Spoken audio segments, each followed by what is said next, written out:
ಮಹಜರನ್ನ ನಡೆಸ್ತಾ ಇದೆ. ಚಿನ್ನಯ್ಯ ಉಳಿದುಕೊಳ್ತಾ ಇದ್ದಂತಹ ಆ ಕೋಣೆಯನ್ನ ಪರಿಶೀಲನೆ ಮಾಡಲಾಗ್ತಾ ಇದೆ. ಕೊಠಡಿಯಲ್ಲಿ ಮೊಬೈಲ್ ಹುಡುಕ್ತಾ ಇದ್ದಾರೆ ಎಸ್ಐಟಿ. ಈಗ ಸದ್ಯಕ್ಕೆ ಮೊಬೈಲ್ ಎಲ್ಲಿದೆ ಅನ್ನುವಂತಹ ಪ್ರಶ್ನೆ ಚಿನ್ನಯ್ಯನ ಸಮ್ಮುಖದಲ್ಲಿ ಇಂಚಿಂಚು ಪರಿಶೀಲನೆಯನ್ನ ಮಾಡ್ತಾ ಇದ್ದಾರೆ. ಆತ ಡೀಟೇಲ್ಸ್ ಕೊಟ್ಟಿದ್ದಾನೆ. ಆ ಡೀಟೇಲ್ಸ್ ಕೊಟ್ಟ ನಂತರದಲ್ಲಿ ಈಗ ಪರಿಶೀಲನೆ. ಎಸ್ಐಟಿ ಯಾವಾಗ ಎಂಟ್ರಿ ಆಯಿತು ಆಗ ತಂಡ ಹೊಡೆದಿದ್ದಾರೆ ತಿಮರೋಡಿ. ಅವ್ರ ಜೊತೆಯಲ್ಲಿರುವಂತವರು ಚಿನ್ನಯ್ಯ ಉಳಿದುಕೊಳ್ತಾ ಇದ್ದಂತಹ ಆ ರೂಮ್ ಅನ್ನ ಈಗ ಪರಿಶೀಲನೆ ಮಾಡಲಾಗ್ತಾ ಇದೆ. ಅಲ್ಲಿ ಫೋನ್ ಇದೆಯಾ ಅಥವಾ ಬೇರೆ ಕಡೆಯಲ್ಲೆಲ್ಲಾದ್ರೂ ಇಟ್ಟಿದ್ದಾರೆ ಅನ್ನುವಂಥ ನಿಟ್ಟಿನಲ್ಲಿ ಕಂಪ್ಲೀಟ್ ಹೋಮ್ ಸರ್ಚಿಂಗ್ ನಡೀತಾ ಇದೆ. ಚಿನ್ನಯ್ಯನ ಸಮ್ಮುಖದಲ್ಲಿ ಇಂಚಿಂಚು ಪರಿಶೀಲನೆಯನ್ನು ನಡೆಸ್ತಾ ಇದ್ದಾರೆ. ಇನ್ನು ಎಸ್ಐಟಿ ಯಾವಾಗ ಎಂಟ್ರಿ ಆಯಿತು ಆಗ ತಂಡ ಹೊಡೆದಿದ್ದಾರೆ ತಿಮರೋಡಿ ಅನ್ನುವಂತ ಮಾಹಿತಿ ಅದು ಕೂಡ ಲಭ್ಯ ಆಗ್ತಾ ಇದೆ.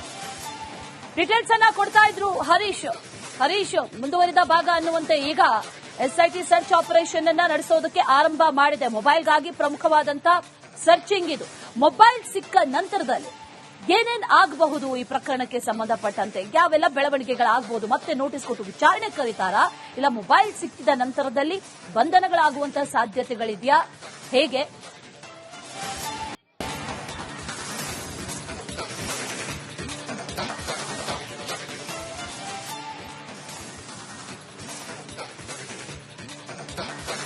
ಖಂಡಿತವಾಗಿಯೂ ಇದನ್ನು ನಾವು ಗಮನಿಸಿದ್ರೆ ಮುಂದುವರೆದ ಹಂತವಾಗಿ ಮೊಬೈಲ್ನಿಂದ ಅವರಿಗೆ ಮಹತ್ವವಾದ ಸಾಕ್ಷಿಗಳು ಲಭ್ಯ ಆಗಬೇಕಿದೆ. ಯಾಕಂದ್ರೆ ಯಾವಾಗ ಚಿನ್ನಯ್ಯನನ್ನ ಇವರು ಸಂಪರ್ಕಿಸಿದ್ರು, ಯಾವ ತಂಡ ಸಂಪರ್ಕಿಸಿತು, ಎಷ್ಟು ತಿಂಗಳ ಹಿಂದಿನ ಪ್ಲಾನ್ ಇದು, ಯಾವಾಗ ಆತನನ್ನ ಇಲ್ಲಿ ಬರಮಾಡಿಕೊಂಡ್ರು, ಮತ್ತೆ ಅದಕ್ಕೆ ಅವನಿಗಾಗಿ ಏನನ್ನ ಕೊಟ್ರು, ಮತ್ತೆ ಯಾವ ರೀತಿ ಆಮಿಷಗಳಿಗೆ ಅವನನ್ನ ಅವರ ವಶ ಮಾಡಿಕೊಂಡ್ರು, ಎಲ್ಲವೂ ಕೂಡ ಒಂದು ಮೊಬೈಲ್ನ ಕರೆಯ ಆಧಾರದಲ್ಲಿ ಕಂಡುಹಿಡಿಯಬಹುದು.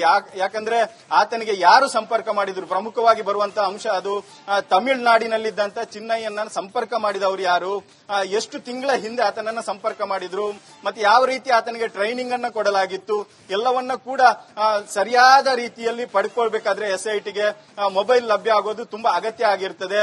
ಮತ್ತೆ ಅವನೇ ಕೆಲವೊಂದು ಅಂಶಗಳನ್ನ ಹೇಳಿದ್ದಾನೆ, ನಾನಾಗಿ ಮಾಡಿಲ್ಲ, ಬೇರೆಯವರ ಮಾತಿಗೆ ಮತ್ತೆ ಆಮಿಷಕ್ಕೆ ಮಾಡಿದ್ದೇನೆ ಅನ್ನುವಂತ ಮಾತನ್ನ ಹೇಳಿದ್ದಾನೆ. ಹಾಗಾಗಿ ಚಿನ್ನಯ್ಯನಿಗೆ ಆಮಿಷ ಒಡ್ಡಿದವರು ಯಾರು, ಇದರಲ್ಲಿ ಆ ಮನೆಯಲ್ಲಿ ಸಾಕಷ್ಟು ಜನ ಇದ್ರು, ಅದರಲ್ಲಿ ಯಾರು ಅದರಲ್ಲಿ ಪ್ರಮುಖ ಪಾತ್ರವನ್ನು ವಹಿಸಿದ್ರು, ಮತ್ತೆ ಅದಕ್ಕೆ ಬೇಕಾದಂತ ಒಂದು ನೀಲಿ ನಕಾಶೆಯನ್ನ ಯಾರು ರೆಡಿ ಮಾಡಿದ್ರು ಕೂಡ ಮುಖ್ಯ ಆಗ್ತದೆ. ಹಾಗಾಗಿ ಅದಕ್ಕೆಲ್ಲವೂ ಸರಿಯಾದ ಆಧಾರಗಳು ಸಿಕ್ಕಿದ್ರೆ ಅದಕ್ಕೆ ಸಂಬಂಧಪಟ್ಟ ವ್ಯಕ್ತಿಗಳನ್ನು ಕೂಡ ಅರೆಸ್ಟ್ ಮಾಡುವಂತ ಸಾಧ್ಯತೆಗಳು ಇರ್ತದೆ. ಯಾಕಂದ್ರೆ ಪೊಲೀಸರಿಗೆ ಈಗ ಬೇಕಾಗಿರುವಂತದ್ದು ಸಾಕ್ಷಿ, ಮತ್ತೆ ಅದಕ್ಕೆ ಸಾಕಷ್ಟು ಗಟ್ಟಿಯಾದ ಸಾಕ್ಷಿಗಳು ಕೂಡ ಬೇಕಾಗ್ತದೆ.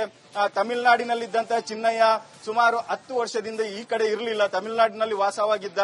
ಅನಂತರದಲ್ಲಿ ಆತನನ್ನ ಸಂಪರ್ಕ ಮಾಡಿ ಇಲ್ಲಿಗೆ ಯಾರು ಕರೆತಂದ್ರು, ಮತ್ತೆ ಆ ಸಂಪರ್ಕ ಮಾಡೋದಕ್ಕೆ ಯಾವ ರೀತಿಯ ಪ್ಲಾನ್ ಅನ್ನು ಮಾಡಲಾಗಿತ್ತು, ಇದರ ಹಿಂದೆ ಯಾರ್ಯಾರಿದ್ದಾರೆ, ಈ ಕರ್ನಾಟಕದಲ್ಲಿ ಅದರಲ್ಲೂ ಕೂಡ ದಕ್ಷಿಣ ಕನ್ನಡದಲ್ಲಿ ಇರುವಂತಹ ಇಲ್ಲಿಗೂ ತಮಿಳುನಾಡಿನಲ್ಲಿರುವಂತಹ ಆ ವ್ಯಕ್ತಿಗೂ ಲಿಂಕ್ ಅನ್ನ ಕಲ್ಪಿಸಿದವರು ಯಾರು, ಈ ಲಿಂಕ್ ಅನ್ನ ಕಲ್ಪಿಸುವುದಕ್ಕೆ ಬೇಕಾದಂತ ಕೆಲಸವನ್ನ ದೊಡ್ಡ ಮಟ್ಟದಲ್ಲಿ ಮಾಡಿದವರು ಯಾರು, ಎಲ್ಲವನ್ನೂ ಕೂಡ ಪೊಲೀಸರಿಗೆ ತಿಳಿಬೇಕಾದ್ರೆ, ಎಸ್ಐಟಿ ತಂಡಕ್ಕೆ ತಿಳಿಬೇಕಾದ್ರೆ ಈ ಮೊಬೈಲ್ ಸಿಗೋದ್ರ ಜೊತೆಗೆ ಅಲ್ಲಿ ಏನೇನು ದಾಖಲೆಗಳಿದೆ ಅದನ್ನು ಕೂಡ ಪರಿಶೀಲಿಸುವಂತ ಸಾಧ್ಯತೆಗಳು ಸದ್ಯಕ್ಕೆ ಇರುವಂತದ್ದು.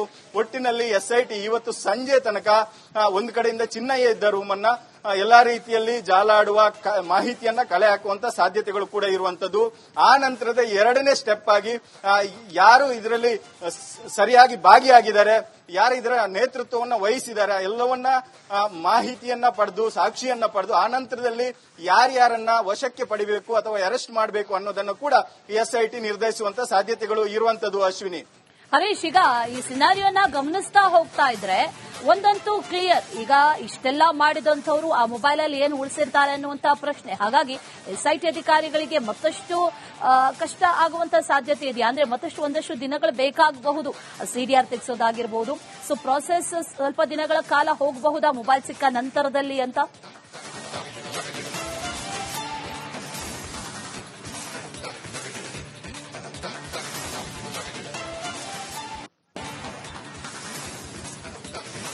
ಖಂಡಿತವಾಗಿಯೂ ಮೊಬೈಲ್ ಸಿಕ್ಕ ನಂತರದಲ್ಲಿ ಇನ್ನಷ್ಟು ದಿನಗಳು ಹೋಗುವಂತ ಸಾಧ್ಯತೆಗಳು ಇರ್ತದೆ. ಯಾಕಂದ್ರೆ ಆತನಿಗೆ ಯಾವ ರೀತಿಯ ಕರೆಗಳನ್ನ ಎಷ್ಟು ದಿನದಿಂದ ಯಾರ್ಯಾರು ಮಾಡಿದ್ದಾರೆ ಅನ್ನೋದನ್ನ ಕೂಡ ಈಗ ಆತನ ಮೊಬೈಲ್ನ ದೂರವಾಣಿ ಸಂಖ್ಯೆಗಳನ್ನ ಬೇರೆ ಬೇರೆ ರೀತಿಯ ಪ್ರಯೋಗಶಾಲೆಗೆ ಕಳಿಸುವಂತ ಅಗತ್ಯ ಇರ್ತದೆ. ಅದರಲ್ಲಿ ಆಡಿಯೋ ರೆಕಾರ್ಡ್ ರಿಕವರಿ ಮಾಡುವಂತ ಸಾಧ್ಯತೆಗಳು ಕೂಡ ಇರ್ತದೆ. ಯಾರ್ಯಾರ ವಾಯ್ಸ್ ಇದೆ ಅನ್ನೋದನ್ನ ಕೂಡ ಪೊಲೀಸರು ಪತ್ತೆ ಹಚ್ಚಬೇಕಾಗ್ತದೆ. ಯಾಕಂದ್ರೆ ಮೊಬೈಲ್ ಸಿಕ್ಕಿದ ತಕ್ಷಣದಲ್ಲಿ ಅರೆಸ್ಟ್ ಮಾಡೋಕೆ ಸಾಧ್ಯ ಆಗೋದಿಲ್ಲ. ಯಾರ ಧ್ವನಿ ಇದೆ ಮತ್ತೆ ಯಾವ ರೀತಿಯ ಮಾತುಕತೆಗಳು ನಡೆದಿದೆ, ಯಾವ ರೀತಿಯ ಆಮಿಷಗಳನ್ನ ಆ ಮೊಬೈಲ್ ಕರೆಯ ಮೂಲಕ ಒಡ್ಡಲಾಗಿದೆ, ಆ ಮೂಲಕ ಆತನನ್ನು ಮನವೊಲಿಸುವಂತ ಪ್ರಯತ್ನಗಳು ಹೇಗೆ ನಡೆದಿದೆ ಎಲ್ಲವನ್ನ ಕೂಡ ಒಂದು ಮೊಬೈಲ್ನ ಆಧಾರದಲ್ಲಿ ಕಂಡು ಹಿಡಿಯಬಹುದು. ಜೊತೆಗೆ ಆತನಿಗಾಗಿ ಯಾವ ರೀತಿಯ ವ್ಯವಸ್ಥೆಯನ್ನ ಇಲ್ಲಿ ಮಾಡಲಾಗಿದೆ ಅನ್ನೋದನ್ನ ಕೂಡ ಪೊಲೀಸರು ಕಂಡು ಹಿಡಿತಾರೆ. ಯಾಕಂದ್ರೆ ಆತ ಅಲ್ಲಿಂದ ಇಲ್ಲಿ ಬರಬೇಕಾದ್ರೆ ಅವನಿಗೆ ಎಲ್ಲಾ ರೀತಿಯ ವ್ಯವಸ್ಥೆಗಳು ವಿಚಾರಕ್ಕೆ ಸಂಬಂಧಪಟ್ಟಂತೆ ಲಭ್ಯ ಆಗ್ತಾ ಇದೆ. ತಿಮ್ರೋಡಿ ಮನೆಯಲ್ಲಿ ಎಸ್ಐಟಿ ಈಗ ಮಹಜರನ್ನ ನಡೆಸ್ತಾ ಇದೆ. ಚಿನ್ನಯ್ಯ ಉಳಿದುಕೊಳ್ತಾ ಇದ್ದಂತಹ ಆ ಕೋಣೆಯನ್ನ ಪರಿಶೀಲನೆ ಮಾಡಲಾಗ್ತಾ ಇದೆ. ಕೊಠಡಿಯಲ್ಲಿ ಮೊಬೈಲ್ ಹುಡುಕ್ತಾ ಇದ್ದಾರೆ ಎಸ್ಐಟಿ ಈಗ ಸದ್ಯಕ್ಕೆ. ಮೊಬೈಲ್ ಎಲ್ಲಿದೆ ಅನ್ನುವಂತಹ ಪ್ರಶ್ನೆ ಚಿನ್ನಯ್ಯನ ಸಮ್ಮುಖದಲ್ಲಿ ಇಂಚಿಂಚು ಪರಿಶೀಲನೆಯನ್ನ ಮಾಡ್ತಾ ಇದ್ದಾರೆ. ಆತ ಡೀಟೇಲ್ಸ್ ಕೊಟ್ಟಿದ್ದಾನೆ. ಆ ಡೀಟೇಲ್ಸ್ ಕೊಟ್ಟ ನಂತರದಲ್ಲಿ ಈಗ ಪರಿಶೀಲನೆ. ಎಸ್ಐಟಿ ಯಾವಾಗ ಎಂಟ್ರಿ ಆಯಿತು ಆಗ ತಂಡ ಹೊಡೆದಿದ್ದಾರೆ ತಿಮರೋಡಿ. ಅವ್ರ ಜೊತೆಯಲ್ಲಿರುವಂತಹವರು ಚಿನ್ನಯ್ಯ ಉಳಿದುಕೊಳ್ತಾ ಇದ್ದಂತಹ ಆ ರೂಮ್ ಅನ್ನ ಈಗ ಪರಿಶೀಲನೆ ಮಾಡಲಾಗ್ತಾ ಇದೆ. ಅಲ್ಲಿ ಫೋನ್ ಇದೆಯಾ ಅಥವಾ ಬೇರೆ ಕಡೆಯಲ್ಲೆಲ್ಲಾದ್ರೂ ಇಟ್ಟಿದ್ದಾರೆ ಅನ್ನುವಂತ ನಿಟ್ಟಿನಲ್ಲಿ ಕಂಪ್ಲೀಟ್ ಹೋಮ್ ಸರ್ಚಿಂಗ್ ನಡೀತಾ ಇದೆ. ಚಿನ್ನಯ್ಯನ ಸಮ್ಮುಖದಲ್ಲಿ ಇಂಚಿಂಚು ಪರಿಶೀಲನೆಯನ್ನು ನಡೆಸ್ತಾ ಇದ್ದಾರೆ. ಇನ್ನು ಎಸ್ಐಟಿ ಯಾವಾಗ ಎಂಟ್ರಿ ಆಯಿತು ಆಗ ತಂಡ ಹೊಡೆದಿದ್ದಾರೆ ತಿಮರೋಡಿ ಅನ್ನುವಂತ ಮಾಹಿತಿ ಅದು ಕೂಡ ಲಭ್ಯ ಆಗ್ತಾ ಇದೆ. ಡೀಟೇಲ್ಸ್ ಅನ್ನ ಕೊಡ್ತಾ ಇದ್ರು ಹರೀಶ್ ಮುಂದುವರಿದ ಭಾಗ ಅನ್ನುವಂತೆ ಈಗ ಎಸ್ಐಟಿ ಸರ್ಚ್ ಆಪರೇಷನ್ ಅನ್ನ ನಡೆಸೋದಕ್ಕೆ ಆರಂಭ ಮಾಡಿದೆ. ಮೊಬೈಲ್ಗಾಗಿ ಪ್ರಮುಖವಾದಂತ ಸರ್ಚಿಂಗ್ ಇದು. ಮೊಬೈಲ್ ಸಿಕ್ಕ ನಂತರದಲ್ಲಿ ಏನೇನ್ ಆಗಬಹುದು ಈ ಪ್ರಕರಣಕ್ಕೆ ಸಂಬಂಧಪಟ್ಟಂತೆ, ಯಾವೆಲ್ಲ ಬೆಳವಣಿಗೆಗಳಾಗಬಹುದು, ಮತ್ತೆ ನೋಟಿಸ್ ಕೊಟ್ಟು ವಿಚಾರಣೆ ಕರೀತಾರಾ, ಇಲ್ಲ ಮೊಬೈಲ್ ಸಿಕ್ಕಿದ ನಂತರದಲ್ಲಿ ಬಂಧನಗಳಾಗುವಂತಹ ಸಾಧ್ಯತೆಗಳಿದೆಯಾ, ಹೇಗೆ?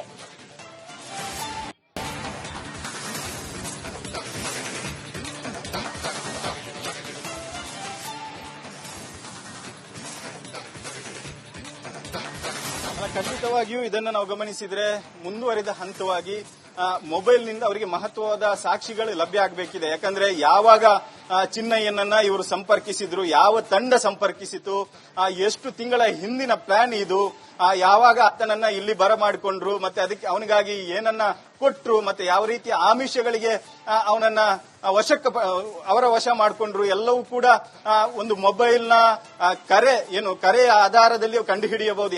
ಯಾಕಂದ್ರೆ ಆತನಿಗೆ ಯಾರು ಸಂಪರ್ಕ ಮಾಡಿದ್ರು, ಪ್ರಮುಖವಾಗಿ ಬರುವಂತಹ ಅಂಶ ಅದು ತಮಿಳುನಾಡಿನಲ್ಲಿದ್ದಂತ ಚಿನ್ನಯ್ಯನ ಸಂಪರ್ಕ ಮಾಡಿದವರು ಯಾರು, ಎಷ್ಟು ತಿಂಗಳ ಹಿಂದೆ ಆತನನ್ನ ಸಂಪರ್ಕ ಮಾಡಿದ್ರು, ಮತ್ತೆ ಯಾವ ರೀತಿ ಆತನಿಗೆ ಟ್ರೈನಿಂಗ್ ಅನ್ನ ಕೊಡಲಾಗಿತ್ತು, ಎಲ್ಲವನ್ನ ಕೂಡ ಸರಿಯಾದ ರೀತಿಯಲ್ಲಿ ಪಡ್ಕೊಳ್ಬೇಕಾದ್ರೆ ಎಸ್ಐಟಿಗೆ ಮೊಬೈಲ್ ಲಭ್ಯ ಆಗೋದು ತುಂಬಾ ಅಗತ್ಯ ಆಗಿರ್ತದೆ. ಮತ್ತೆ ಅವನೇ ಕೆಲವೊಂದು ಅಂಶಗಳನ್ನ ಹೇಳಿದ್ದಾನೆ, ನಾನಾಗಿ ಮಾಡಿಲ್ಲ, ಬೇರೆಯವರ ಮಾತಿಗೆ ಮತ್ತು ಆಮಿಷಕ್ಕೆ ಮಾಡಿದ್ದೇನೆ ಅನ್ನುವಂತ ಮಾತನ್ನ ಹೇಳಿದ್ದಾನೆ. ಹಾಗಾಗಿ ಚಿನ್ನಯ್ಯನಿಗೆ ಆಮಿಷ ಒಡ್ಡಿದವರು ಯಾರು, ಇದರಲ್ಲಿ ಆ ಮನೆಯಲ್ಲಿ ಸಾಕಷ್ಟು ಜನ ಇದ್ರು, ಅದರಲ್ಲಿ ಯಾರು ಅದರಲ್ಲಿ ಪ್ರಮುಖ ಪಾತ್ರವನ್ನು ವಹಿಸಿದ್ರು, ಮತ್ತೆ ಅದಕ್ಕೆ ಬೇಕಾದಂತ ಒಂದು ನೀಲಿ ನಕಾಶೆಯನ್ನ ಯಾರು ರೆಡಿ ಮಾಡಿದ್ರು ಕೂಡ ಮುಖ್ಯ ಆಗ್ತದೆ. ಹಾಗಾಗಿ ಅದಕ್ಕೆಲ್ಲವೂ ಸರಿಯಾದ ಆಧಾರಗಳು ಸಿಕ್ಕಿದ್ರೆ ಅದಕ್ಕೆ ಸಂಬಂಧಪಟ್ಟ ವ್ಯಕ್ತಿಗಳನ್ನು ಕೂಡ ಅರೆಸ್ಟ್ ಮಾಡುವಂತ ಸಾಧ್ಯತೆಗಳು ಇರ್ತದೆ. ಯಾಕಂದ್ರೆ ಪೊಲೀಸರಿಗೆ ಈಗ ಬೇಕಾಗಿರುವಂತದ್ದು ಸಾಕ್ಷಿ, ಮತ್ತೆ ಅದಕ್ಕೆ ಸಾಕಷ್ಟು ಗಟ್ಟಿಯಾದ ಸಾಕ್ಷಿಗಳು ಕೂಡ ಬೇಕಾಗ್ತದೆ. ತಮಿಳುನಾಡಿನಲ್ಲಿದ್ದಂತಹ ಚಿನ್ನಯ್ಯ ಸುಮಾರು 10 ವರ್ಷದಿಂದ ಈ ಕಡೆ ಇರಲಿಲ್ಲ, ತಮಿಳುನಾಡಿನಲ್ಲಿ ವಾಸವಾಗಿದ್ದ. ಅನಂತರದಲ್ಲಿ ಆತನನ್ನ ಸಂಪರ್ಕ ಮಾಡಿ ಇಲ್ಲಿಗೆ ಯಾರು ಕರೆತಂದ್ರು, ಮತ್ತೆ ಆ ಸಂಪರ್ಕ ಮಾಡೋದಕ್ಕೆ ಯಾವ ರೀತಿಯ ಪ್ಲಾನ್ ಅನ್ನು ಮಾಡಲಾಗಿತ್ತು, ಇದರ ಹಿಂದೆ ಯಾರ್ಯಾರಿದ್ದಾರೆ, ಈ ಕರ್ನಾಟಕದಲ್ಲಿ ಅದರಲ್ಲೂ ಕೂಡ ದಕ್ಷಿಣ ಕನ್ನಡದಲ್ಲಿ ಇರುವಂತಹ ಇಲ್ಲಿಗೂ ತಮಿಳುನಾಡಿನಲ್ಲಿರುವಂತಹ ಆ ವ್ಯಕ್ತಿಗೂ ಲಿಂಕ್ ಅನ್ನ ಕಲ್ಪಿಸಿದವರು ಯಾರು, ಈ ಲಿಂಕ್ ಅನ್ನ ಕಲ್ಪಿಸುವುದಕ್ಕೆ ಬೇಕಾದಂತ ಕೆಲಸವನ್ನ ದೊಡ್ಡ ಮಟ್ಟದಲ್ಲಿ ಮಾಡಿದವರು ಯಾರು, ಎಲ್ಲವನ್ನೂ ಕೂಡ ಪೊಲೀಸರಿಗೆ ತಿಳಿಬೇಕಾದ್ರೆ, ಎಸ್ಐಟಿ ತಂಡಕ್ಕೆ ತಿಳಿಬೇಕಾದ್ರೆ ಈ ಮೊಬೈಲ್ ಸಿಗೋದ್ರ ಜೊತೆಗೆ ಅಲ್ಲಿ ಏನೇನು ದಾಖಲೆಗಳಿದೆ ಅದನ್ನು ಕೂಡ ಪರಿಶೀಲಿಸುವಂತ ಸಾಧ್ಯತೆಗಳು ಸದ್ಯಕ್ಕೆ ಇರುವಂತದ್ದು. ಒಟ್ಟಿನಲ್ಲಿ ಎಸ್ಐಟಿ ಇವತ್ತು ಸಂಜೆ ತನಕ ಒಂದು ಕಡೆಯಿಂದ ಚಿನ್ನಯ್ಯ ಇದ್ದ ರೂಮ್ ಅನ್ನ ಎಲ್ಲಾ ರೀತಿಯಲ್ಲಿ ಜಾಲಾಡುವ ಮಾಹಿತಿಯನ್ನ ಕಲೆ ಹಾಕುವಂತ ಸಾಧ್ಯತೆಗಳು ಕೂಡ ಇರುವಂತದ್ದು. ಆ ನಂತರದ ಎರಡನೇ ಸ್ಟೆಪ್ ಆಗಿ ಯಾರು ಇದರಲ್ಲಿ ಸರಿಯಾಗಿ ಭಾಗಿಯಾಗಿದ್ದಾರೆ, ಯಾರು ಇದರ ನೇತೃತ್ವವನ್ನು ವಹಿಸಿದ್ದಾರೆ, ಎಲ್ಲವನ್ನ ಮಾಹಿತಿಯನ್ನ ಪಡೆದು ಸಾಕ್ಷಿಯನ್ನ ಪಡೆದು ಆ ನಂತರದಲ್ಲಿ ಯಾರ್ಯಾರನ್ನ ವಶಕ್ಕೆ ಪಡಿಬೇಕು ಅಥವಾ ಅರೆಸ್ಟ್ ಮಾಡಬೇಕು ಅನ್ನೋದನ್ನು ಕೂಡ ಎಸ್ಐಟಿ ನಿರ್ಧರಿಸುವಂತ ಸಾಧ್ಯತೆಗಳು ಇರುವಂತದ್ದು. ಅಶ್ವಿನಿ, ಹರೀಶ್, ಈಗ ಈ ಸಿನಾರಿಯೋನ ಗಮನಿಸ್ತಾ ಹೋಗ್ತಾ ಇದ್ರೆ ಒಂದಂತೂ ಕ್ಲಿಯರ್, ಈಗ ಇಷ್ಟೆಲ್ಲ ಮಾಡಿದಂಥವ್ರು ಆ ಮೊಬೈಲ್ ಅಲ್ಲಿ ಏನು ಉಳಿಸಿರ್ತಾರೆ ಅನ್ನುವಂತ ಪ್ರಶ್ನೆ. ಹಾಗಾಗಿ ಎಸ್ಐಟಿ ಅಧಿಕಾರಿಗಳಿಗೆ ಮತ್ತಷ್ಟು ಕಷ್ಟ ಆಗುವಂತ ಸಾಧ್ಯತೆ ಇದೆಯಾ? ಅಂದ್ರೆ ಒಂದಷ್ಟು ದಿನಗಳು ಬೇಕಾಗಬಹುದು, ಸಿಡಿಆರ್ ತೆಗೆಸೋದಾಗಿರ್ಬಹುದು. ಸೊ ಪ್ರಾಸೆಸ್ ಸ್ವಲ್ಪ ದಿನಗಳ ಕಾಲ ಹೋಗಬಹುದಾ ಮೊಬೈಲ್ ಸಿಕ್ಕ ನಂತರದಲ್ಲಿ ಅಂತ?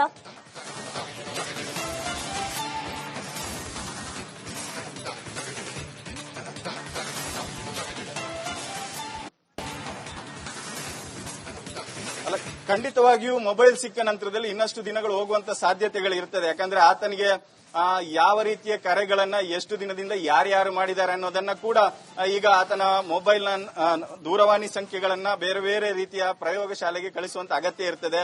ಅದರಲ್ಲಿ ಆಡಿಯೋ ರೆಕಾರ್ಡ್ ರಿಕವರಿ ಮಾಡುವಂತ ಸಾಧ್ಯತೆಗಳು ಕೂಡ ಇರ್ತದೆ. ಯಾರ್ಯಾರ ವಾಯ್ಸ್ ಇದೆ ಅನ್ನೋದನ್ನ ಕೂಡ ಪೊಲೀಸರು ಪತ್ತೆ ಹಚ್ಚಬೇಕಾಗ್ತದೆ. ಯಾಕಂದ್ರೆ ಮೊಬೈಲ್ ಸಿಕ್ಕಿದ ತಕ್ಷಣದಲ್ಲಿ ಅರೆಸ್ಟ್ ಮಾಡೋಕೆ ಸಾಧ್ಯ ಆಗೋದಿಲ್ಲ. ಯಾರ ಧ್ವನಿ ಇದೆ, ಮತ್ತೆ ಯಾವ ರೀತಿಯ ಮಾತುಕತೆಗಳು ನಡೆದಿದೆ, ಯಾವ ರೀತಿಯ ಆಮಿಷಗಳನ್ನ ಆ ಮೊಬೈಲ್ ಕರೆಯ ಮೂಲಕ ಒಡ್ಡಲಾಗಿದೆ, ಆ ಮೂಲಕ ಆತನನ್ನು ಮನವೊಲಿಸುವಂತ ಪ್ರಯತ್ನಗಳು ಹೇಗೆ ನಡೆದಿದೆ ಎಲ್ಲವನ್ನ ಕೂಡ ಒಂದು ಮೊಬೈಲ್ನ ಆಧಾರದಲ್ಲಿ ಕಂಡು ಹಿಡಿಯಬಹುದು. ಜೊತೆಗೆ ಆತನಿಗಾಗಿ ಯಾವ ರೀತಿಯ ವ್ಯವಸ್ಥೆಯನ್ನು ಇಲ್ಲಿ ಮಾಡಲಾಗಿದೆ ಅನ್ನೋದನ್ನ ಕೂಡ ಪೊಲೀಸರು ಕಂಡು ಹಿಡಿತಾರೆ. ಯಾಕಂದ್ರೆ ಆತ ಅಲ್ಲಿಂದ ಇಲ್ಲಿ ಬರಬೇಕಾದ್ರೆ ಅವನಿಗೆ ಎಲ್ಲಾ ರೀತಿಯ ವ್ಯವಸ್ಥೆಗಳು